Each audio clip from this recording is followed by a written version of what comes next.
Halo, selamat bertemu kembali dengan saya, Simon Kretu. Apa kabar? Semoga sehat-sehat selalu.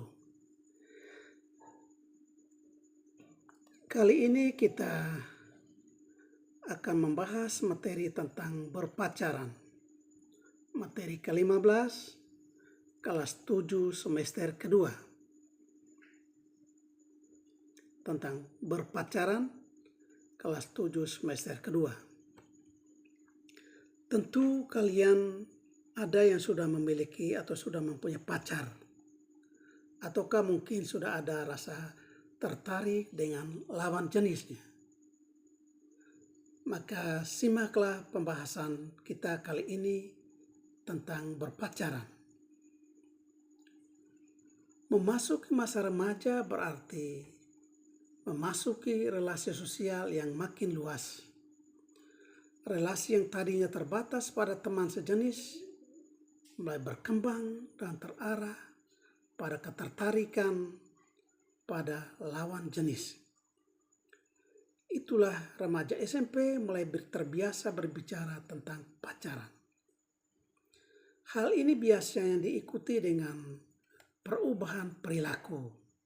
Misalnya, ketika merasa tertarik dengan lawan jenisnya, maka ia akan berupaya menampilkan diri sebaik mungkin agar lawan jenisnya tertarik padanya. Selain itu juga akan ditemukan dampak-dampak negatif. Misalnya, konsentrasi belajarnya mulai menurun. Mencari-cari alasan untuk pergi bersama-sama dengan pacarnya. Berbohong dalam hal-hal keuangan dan sebagainya. Untuk itu, masa seperti ini, remaja butuh pendampingan dari orang tua dan guru.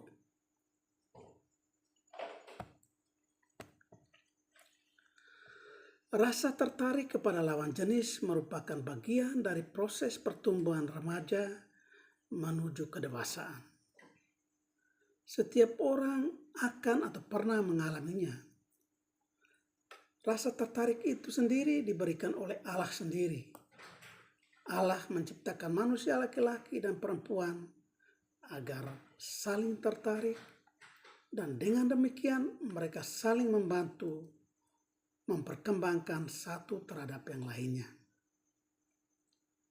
Rasa tertarik dengan lawan jenis perlu kita tata dan kita kendalikan secara bertanggung jawab.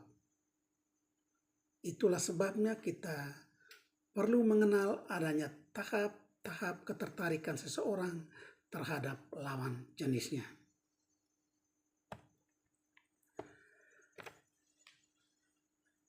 Tahap pergaulan dan ketertarikan kita dengan lawan jenis. Ada 3 tahap. Tahap yang pertama, tahap jangka panjang. Pada tahap ini, pria dan wanita dapat bergaul dengan sesama secara bebas dan bertanggung jawab. Pergaulan ini bersifat biasa. Misalnya, waktu kecil orang dapat bergaul dengan siapa saja tanpa malu, tanpa ada perasaan-perasaan tertentu. Semuanya berjalan wajar dan biasa. Tahap yang kedua adalah tahap jangka menengah. Tahap ini anak sudah mulai memasuki masa remaja dan pergaulan mereka mulai terarah kepada seseorang secara akrab. Mulai ada rasa tertarik dengan lawan jenis. Pergaulan mereka sudah mengarah pada orang-orang tertentu secara khusus. Sehingga masa ini disebut sebagai masa pacaran. Pacaran adalah hubungan atau relasi khusus antara seorang pria dan seorang wanita.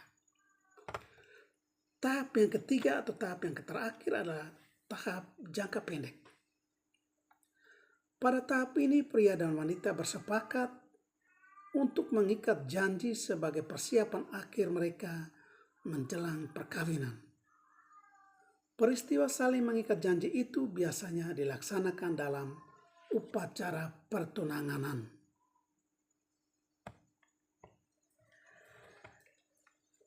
Yang berikut kita lihat, apa tujuan daripada pacaran? Tujuan daripada pacaran adalah satu, untuk saling mengenal pasangan dan latar belakang keluarga. Yang kedua, sebagai kesempatan untuk menumbuh kembangkan cinta mereka yang mulai bersemi. Dan yang ketiga, untuk menyiapkan diri lahir dan batin menyongsong hidup perkawinan kelak. Apa yang menjadi manfaat daripada masa pacaran ini? Manfaat pacaran adalah satu, sebagai persiapan untuk hidup perkawinan kelak. Yang kedua, agar dapat memilih pasangan hidup secara tepat. Yang ketiga, sebagai pendorong dalam belajar. Dan yang keempat, agar kita dapat mengenal pasangan kita. Bagaimana pandangan kitab suci atau pandangan gereja tentang pacaran? Pandangan gereja atau pandangan kitab suci tentang pacaran dapat dilukiskan sebagai berikut. Alkitab memberikan beberapa pegangan untuk membimbing remaja dalam membuat keputusan mengenai pacaran. Antara lain, pertama, jagalah hatimu dengan segala kewaspadaan, karena dari situlah terpancar kehidupan. Dapat kita baca dalam Amsal bab 4 ayat 23. Kitab suci mengajarkan kepada kita untuk berhati-hati dalam memberikan atau menyampaikan kasih sayang kita, karena hati kita mempengaruhi sesuatu dalam hidup kita. Yang kedua, kamu akan menjadi seperti teman-temanmu dalam bergaul. Kita juga cenderung menjadi seperti teman-teman sepergaulan kita. Jangan kamu sesat. Pergaulan yang buruk merusak kebiasaan yang baik.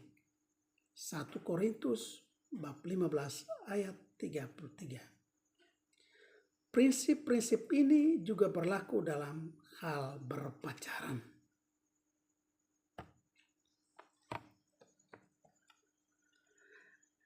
Yang berikut harus mengikuti standar moral Alkitab. Dalam Roma bab 12 ayat 12 dikatakan bahwa jangan kita menjadi serupa dengan dunia, atau dengan kata lain, jangan berpacaran ala orang dunia.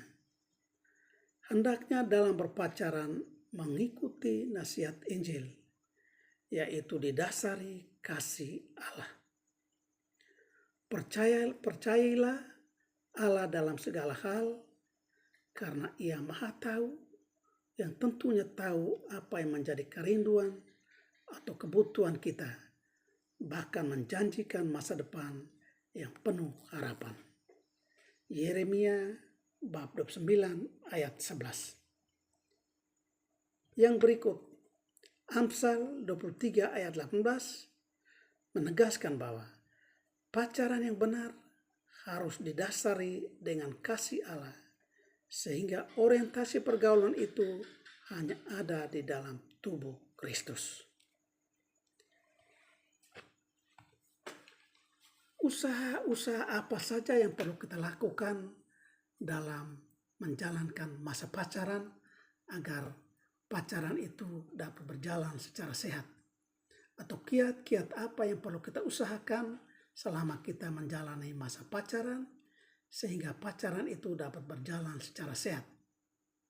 Atau boleh saya katakan tips-tips dalam berpacaran. Yang pertama, kita harus mendekatkan diri kepada Tuhan.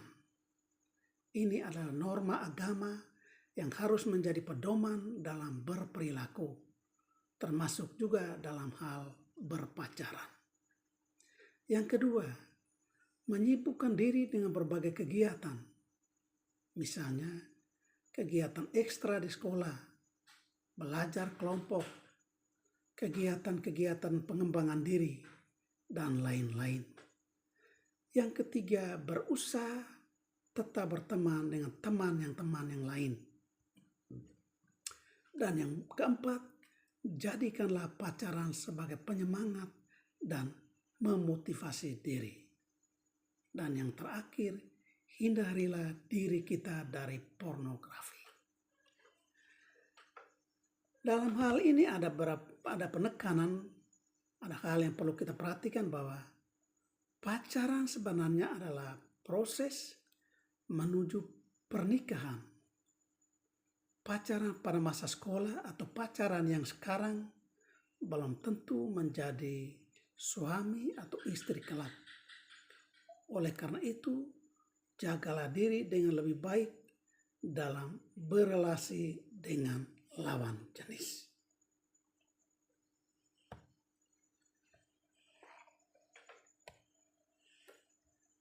Demikianlah pembahasan kita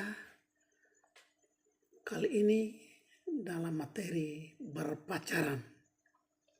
Mengakhiri kegiatan kita atau pertemuan kita kali ini, di akhir pertemuan saya akan memberikan beberapa buah pertanyaan agar kalian bisa selesaikan atau kalian jawab sehingga materi berpacaran ini sungguh-sungguh dikuasai dengan baik.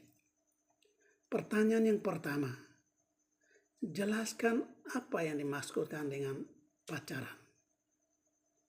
Jelaskan apa manfaat pacaran.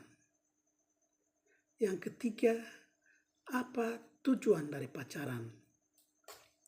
Dan yang keempat, jelaskan tahap-tahap dalam pacaran. Dan yang kelima, bagaimana ajaran kitab suci tentang pacaran. Selamat bekerja, semoga sukses. Teruslah belajar, banyak membaca, semoga menjadi sukses dalam hidup kita. Sampai jumpa.